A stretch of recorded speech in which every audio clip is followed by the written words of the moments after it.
Good evening and welcome to another night at the Velvet Note.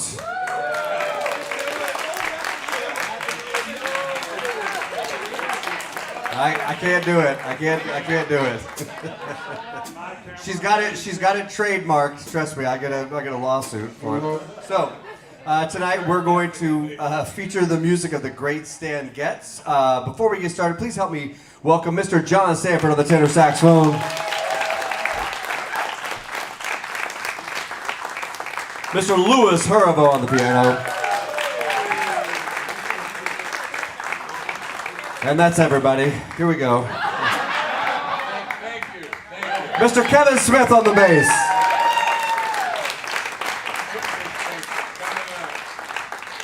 We're going to get started with a great tune he did with Bill Evans we're going to talk about in a minute, entitled Night and Day.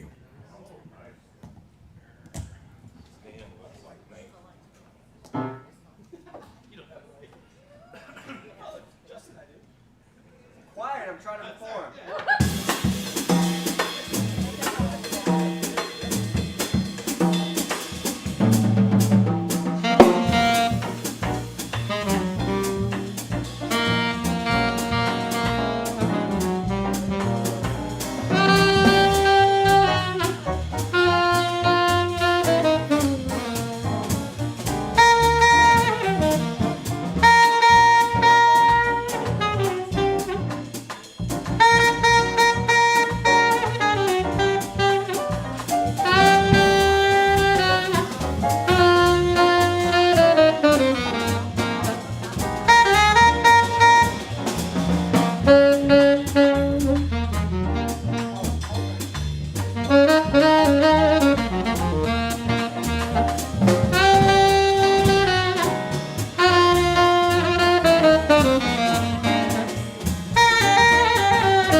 Thank you all so much, Night and Day. So that track was the first song off of an album that Stan Getz did with Bill Evans. He recorded this album in 1964. It was Stan, Bill Evans, and it was Elvin Jones on drums and Ron Carter on bass, which is just an amazing lineup. And they did a whole bunch of great standards on there, very kind of hip arrangements. Interestingly enough, the album wasn't released until 1973. So this sat on the shelves. I still don't know why. The record sounds great, but it sat on the shelves for years and kind of got, washed out in the tide, if you will, for these great artists like Stan Getz and Bill Evans. So, as always, jazz records are like the most boring and obvious titles ever. So if you had Stan Getz and Bill Evans on a record, what are you going to call it? Stan Getz and Bill Evans. So it's really easy to find. You just be like, hey. I said hey as if you were going to go into Tower Records, Kevin. I just went up the elevator to Tower Records, or the escalator is usually what I would do. It's 1987 right now, yes. That was one of many, many great collaborations he did. We're going to start actually before Stan Getz was even born. His family, he was a second generation American. His grandfather, his grandparents were from Kiev, Ukraine, and they came over from the Ukraine to America. On their way over, they were the Getzkis, and by the time they signed their paperwork, they were the Getzes. So they shortened all that up, and then Stan's parents lived in Philadelphia, and then once the Great Depression hit, they decided to move to New York City to try and find more employment. And while they were there, Stan really got into playing the clarinet and the saxophone. He started making all-city bands there in New York and was really enjoying playing the saxophone, so much so that he decided on his own that I'm going to quit school and go be a professional jazz musician, which is what every mother wants to hear. So he's out there playing gigs at 15, 16 years old, and finally this truancy officer comes and grabs him by the scruff of the neck and says, "You have to get back to school, boy. You're not done yet." So he had to finish school and leave a pretty great gig. He was actually playing with the great Jack Teagarden as early as 16. He also got a chance to play with Nat King Cole and Lionel Hampton, and then he has to go back to school and study algebra. And do they do algebra back then? I don't even know. Right? They had algebra back then, didn't they?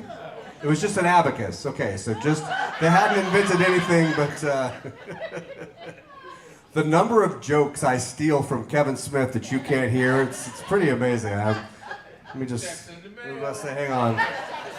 So, I got a Visa and I got, okay. We take everything. Okay, good. I'll have him send the bill to your house too. All right. So, but he is going to end up being a straight A student. He's going to play with these greats, and finally he's going to decide after he graduates high school to get out there and start touring. He's going to land a gig with a fairly popular big band leader by the name of Stan Kenton, and he's on the band with Stan Kenton, and he has an unusual sound, particularly compared to a lot of the other saxophone players that were around them. His greatest influence was the great Lester Young. And Lester Young has a really light and airy and beautiful sound, and he's this very rhythmic, dance-oriented player. And Stan Kenton didn't like Lester Young, and told Stan Getz, like, Lester Young he's a simpleton. He just plays too simply. We're trying to do very complex, like really theoretical music. And so Stan Getz packed up and said, "Good luck. I can't be here. Like, if you're gonna tear down one of the greatest saxophone players of all time as being too simple, then this is clearly not a good fit for me." So he's gonna leave Stan Kenton's band and he's gonna join Woody Herman's band. And him joining Woody Herman's band ended up being a huge move for Woody Herman. It basically put Woody Herman's band on the map, and also helped put Stan Getz on the map. They recorded several tunes. They had 4 great saxophone players all at once there, including Stan Getz and Zoot Sims, to the point that they actually had a little hit record with 4 tenor saxophone players all playing the melody together of a great tune, a dance tune titled Four Brothers. And we're going to do our interpretation of Four Brothers for you right now.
Four brothers. That really helped put Stan Getz on the map. He would stay with Woody Herman till about 1949, and then he's going to go out and launch his solo career. Kind of early on in his solo career, he's going to hire a young and unknown pianist by the name of Horace Silver, and he had Horace Silver as his backing trio for a little while. And then later on, he kind of migrated to using a lot of the great Charlie Parker's rhythm sections. So after Charlie Parker had passed away, he started using some of Charlie Parker's great rhythm section players as well.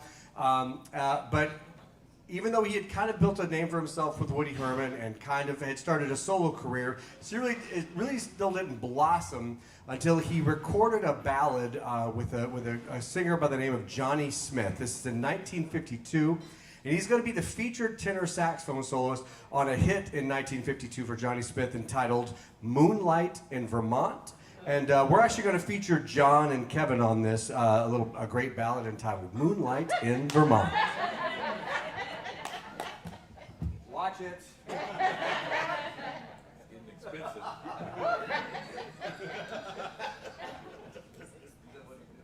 Where you going? Wait, come back.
Keep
going. This will be extra too. You don't want to get into debt with this guy, trust me. So, like I said, that version of Moonlight in Vermont, this is 1952, really helps catapult Stan Getz to becoming a little bit more of a household name. He's going to use this to continue to build his solo career. He's going to get the attention of, if any of you have come to the last couple of jazz legacies, you'll recognize this name, but he got the attention of Norman Granz, the great producer who had started doing the jazz at the Philharmonic shows and decided to get Stan Getz involved and do some of those great tours. And Stan Getz and Norman Granz's kind of go-to pianist who he managed, Oscar Peterson, the two of them really hit it off. They had a great sound together. Oscar was this kind of like muscular pianist, and Stan had this really light and airy sound, and the two of them really worked well together. So Granz, who also owned Verve Records, decided to pair these together. So he paired Stan Getz with the Oscar Peterson Trio. And so the way I assumed it happened is that Granz got all of his executive producers and marketers for Verve Records into a big boardroom, with like whiteboards and like ping pong tables and stuff, just kind of get the creative juices flowing. They said, all right, we're going to get Stan Getz with the Oscar Peterson Trio, and we need a name for the album. Let's really think hard about this now. Let's see, what can we come up with? Let's put this together. And then after just hours and hours of grueling work, yeah, they went really far outside the box, and they decided to name it Stan Getz and the Oscar Peterson Trio. So when you do head to Tower Records and you look up these Stan Getz albums, again, another super easy one to find. If you do go get this record, I do have to warn you, this is well before they had there's warning, explicit lyrics, things on albums. There should have been one on here that, just to let you guys know, there are no drums on this record. I'm sorry. I don't want you to get too freaked out. Don't worry, there will be drums tonight because I only do one song with no drums in my band, and we've maxed that out tonight. So I'm going to add drums. I'm going to overdub some drums onto that track and finally make it be the album it was meant to be all along, and give it a better title. We're going to do a song off of that record for you right now entitled "Pennies from Heaven."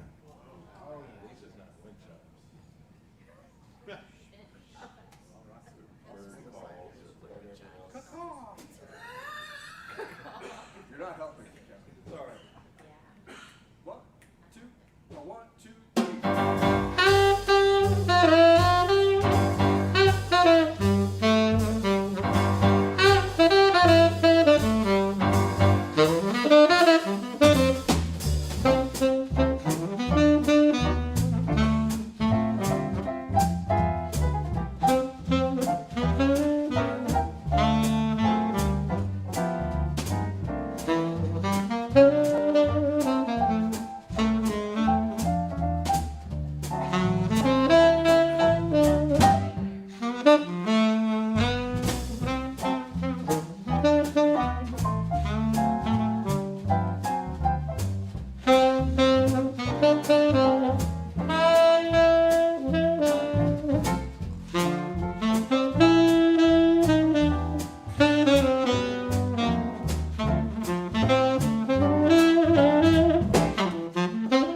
I give you a discount.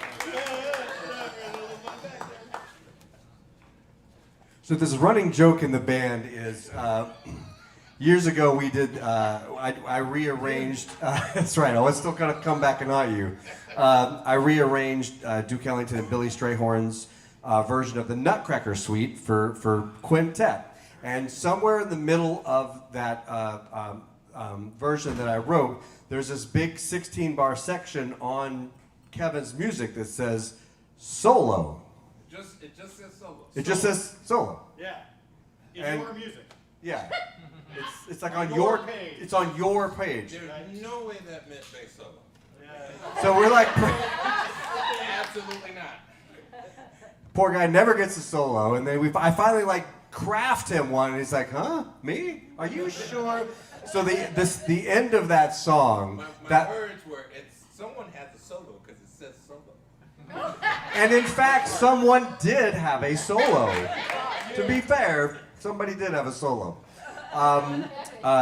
So at the end of that song, there was we stopped, and then he was supposed to have a short little 2-bar solo. No, I wrote it in my part. It says solo. Solo. It does not say bass solo. But I mean, you play the bass. I don't have to have drum solo on my. I assume solo no matter what it says. Yeah, that's a good point. I have to write, John, don't solo. Still don't solo. Not yet. Just a few more measures. Okay, now. Very wordy. It's a lot of ink for John's parts. Okay. It's all semantics. Yeah. Uh-huh. Just play, Kevin. You just do you, okay? So, so that was recorded in 1957 on Verve Records. Stan Getz and the Oscar Peterson Trio. About a year after that, less than a year after that, Stan Getz is going to do what a lot of jazz musicians in the 50s and 60s were starting to do, which is to move overseas where there was more work. So he's going to move to Copenhagen in 1958. He's going to be over there for about I think it's about 2 or 3 years. He's going to play with Chet Baker while he's over there. There's a lot of great jazz musicians who were over there. You know, Dexter Gordon and the great drummer Kenny Clarke. So there was a pretty big scene over there in Europe, and he was kind of enjoying that for a while. But he's eventually going to come back home. He's going to move back to the States in late 1961. And then one of the first things he's going to get to do is a really interesting record. There was a classical composer by the name of Eddie Sauter, and Eddie was a really big Bela Bartok aficionado. They were writing similar. He was a contemporary. They were writing similar music, and he got together with Stan and said, "Here's what I want to do. I want to write some string arrangements, and I'm going to leave space for you to solo, but I'm not going to give you the sheet music. We're just going to go in the studio, and we're going to know our parts, and you're going to have to improvise your way through without having seen the music before." So the record is entitled Focus, and not every song on there was the first take, but a lot of the songs were. He just goes in there and he improvises without sheet music what he's kind of hearing, and he tries to find space. And if you listen to the recording, it's called Focus. It was recorded in 1962. It sounds like Stan Getz has a completely written out part. Now, he did go back on a couple of them and overdub his parts later, but still, it's a really fascinating record, and it started to opened things up for Stan to where he wasn't just playing, I'd mentioned that his idol was Lester Young, and most of the music we've played so far is kind of in that vein, very swing heavy, danceable, very rhythmic, which is very much that out of that Lester Young mold. Well, he starts to evolve as an artist, partly through this record focus, partly through his time overseas. But he's going to make another trip out of the country that's going to change jazz and American popular culture as we know it. He's going to head down on a State Department basically ambassador tour to Brazil with the great bebop guitarist by the name of Charlie Bird. They're going to go down there and they're going to discover a style of music that really gripped them, which was called bossa nova. And so they make it their goal when they come back to America after that tour. They brought a lot of that music home, and they really wanted to try and create something where they could, introduce the world and introduce America to bossa nova. And boy, did they do that. So they recorded a couple of records in 1962 and 1963. And one of them is going to win a Grammy. And this really is the first song that starts to grab hold of American popular culture. It was written by the great Antonio Carlos Jobim, and we're going to do it for you right now. It's a beautiful tune of his entitled Desafinado.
When we were at dinner, John Sanford told me a great story that involves Stan right around this time.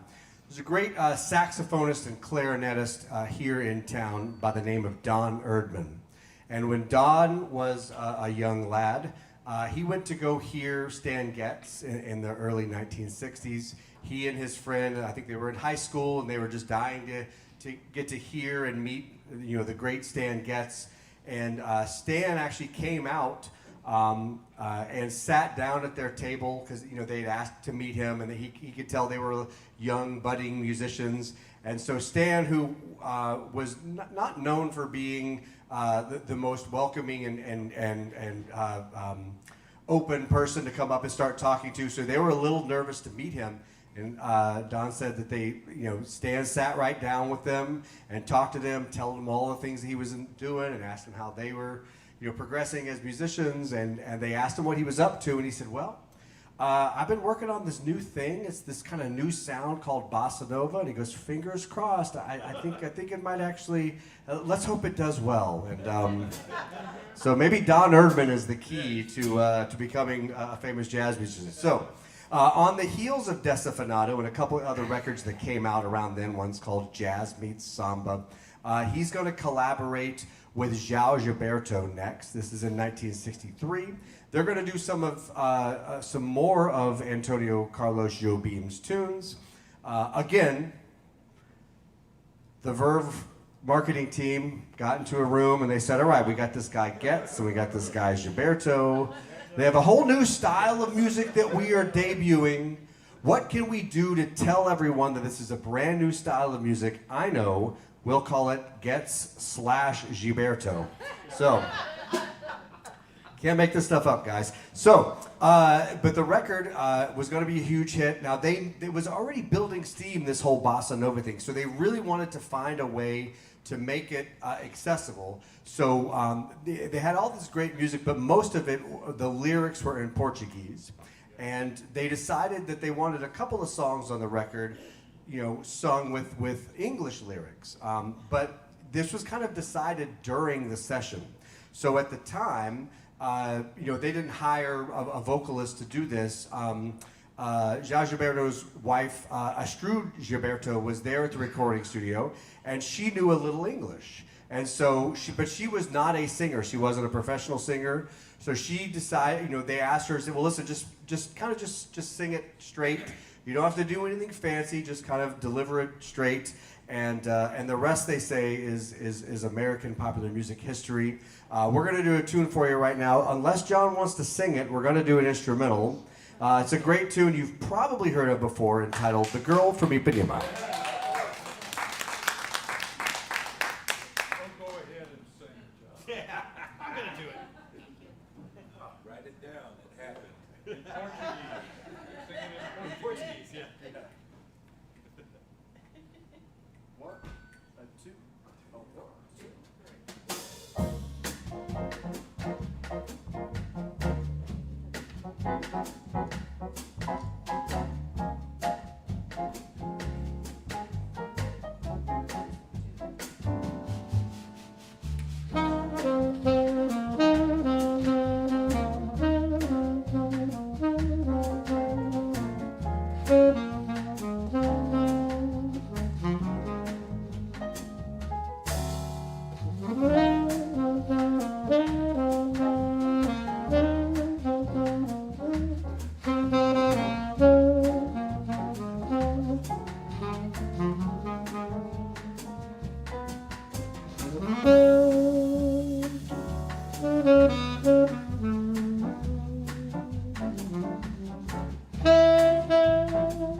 Girl from Ipanema. One of these days we're going to hear you sing, John. One of these days. It's going to say sing on your part. Just like, okay. Last gig ever. Yeah, there you go. You'll know it's our last gig when. Obviously he's going to spend several years there, developing and nurturing this bossa nova sound. But he wasn't done developing. He created this vast landscape of swinging music in the 40s and the 50s. He's going to help develop this great sound of bossa nova. And then he's going to continue to evolve. He's going to connect with another young pianist, much like he did with Horace Silver, but this guy was a little bit farther along, a great pianist by the name of Chick Corea. He's going to get together with Chick Corea and some other great jazz musicians, Stanley Clarke on the bass, the great Tony Williams on drums, and they're going to do a record. Stan really liked Chick Corea's tunes. He was just starting to kind of develop as a solo artist himself, Corea was, and he really wanted to connect with that music, kind of in a similar fashion as he did with Antonio Carlos Jobim's music, 5 or 10 years earlier. So he's going to get together with them, and they're going to do a lot of Chick's tunes on an album he's going to release. And this is a big departure for Stan Getz. By this time, everybody thinks of Stan Getz as this kind of mellow, light, romantic, airy saxophonist, and he kind of went out of his way to show that he can do more than that. We're going to do the title track. This album actually has a title that doesn't include Stan Getz's name. I know that's kind of surprising, but it really did happen. We're going to do the title track off of an album with Chick Corea. It's a tune that Chick Corea wrote during his tenure. He was just starting to develop the band Return to Forever when he made this album. So some of these songs were the first times people heard these great Chick Corea tunes. We're going to do the title track off of Stan's album entitled Captain Marvel.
but this might be worse handwriting than me. Is there a Luis here who has a birthday? Louis? Where are you, Louis? All right. Very nice. Happy birthday. John, you got a little happy birthday in you? Not to sing. Don't sing, please. It's poor Lewis's birthday. They don't want to hear that. All right, we're got a little happy birthday for a little jazzy happy birthday. What you got there, John? We're not sure if you're from New Orleans, but we're going to assume that you are, Louis. Here's a little New Orleans version of Happy Birthday.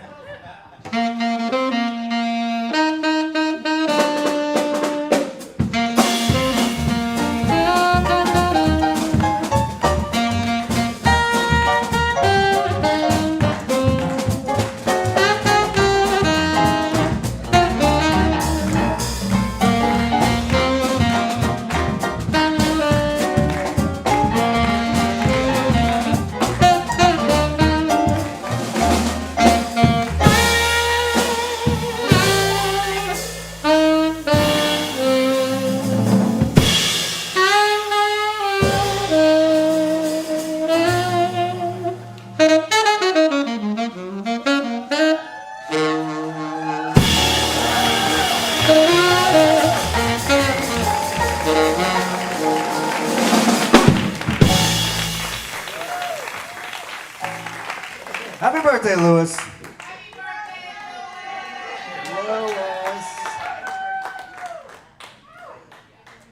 Our pianist Louis Huravo is jealous right now. It's not his birthday. Everybody sing happy birthday, Louis, but not to you. All right, so that was Captain Marvel. This is like in the late 70s and into the 80s. Stan is going to continue to do that. He's going to continue actually to expand. He's actually going to end up doing a recording with Huey Lewis and the News. This is off of their album entitled Small World, which was after, I think, Sports and Four. And there's a great track. It was actually a single for Didn't know I know that, did you know some Huey Lewis? What you know about Huey Lewis? That's my old school. Go ahead. No. Okay, just checking. All right. Not for Lewis. If Lewis wasn't here, we would have done it. But we don't want to. Come on. That's a terrible birthday present. Poor Lewis is like, what are they even talking about up there? So he's going to record with Huey Lewis, and he's going to continue to put out great records. He's going to get to like the late '80s, early '90s. He's going to get diagnosed with liver cancer. But toward the end of his career, he's still going to play saxophone. Actually, a couple of months before he passed away, he's going to record one of his greatest albums of all time. It was a duo record with the great pianist Kenny Barron, and it's live, and it's just the two of them. They do an entire concert together, just saxophone and piano, and it's a beautiful, beautiful record. And again, it's right toward the end of his life, but you wouldn't be able to tell it from his sound. The album is entitled People Time. It's a great record. We're going to do a tune off of that to close it out. Before we close it out, please help me thank one more time Mr. John Sanford on the tenor saxophone. Mr. Lewis, it's not his birthday, Huravo on the piano.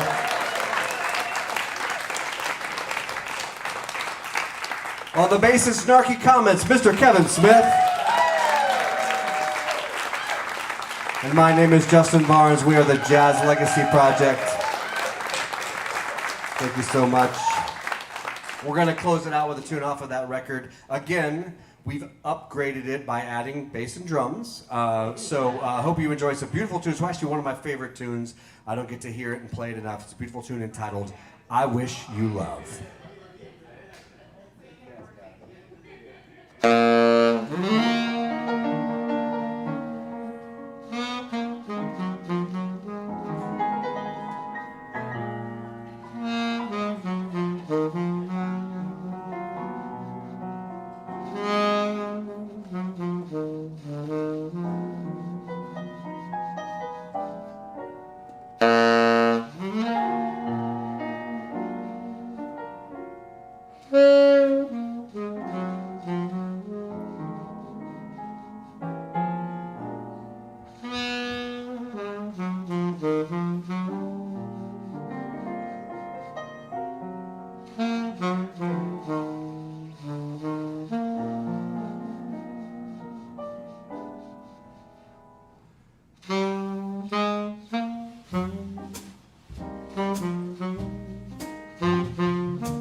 John, Lewis, Kevin Smith. My name is Justin Barnes with the Jazz Legacy Project. Thank you so much for coming. Have a wonderful night. And here's the owner of this establishment, Miss Tamara Fuller. Whoa, I did. I was going to get on my broom, but it was too cold. So good to see you guys. We loved having you, and we'd love to have you again. You can find all of our upcoming shows at thevelvetnote.com, including our holiday season. Full of cheer and other things holiday. So take a good look. We'd love to have you back. This is what we love to do, which is to bring you closer to artists who inspire you, closer to each other, and closer to the song that's in your heart. Come and see us again. Good night.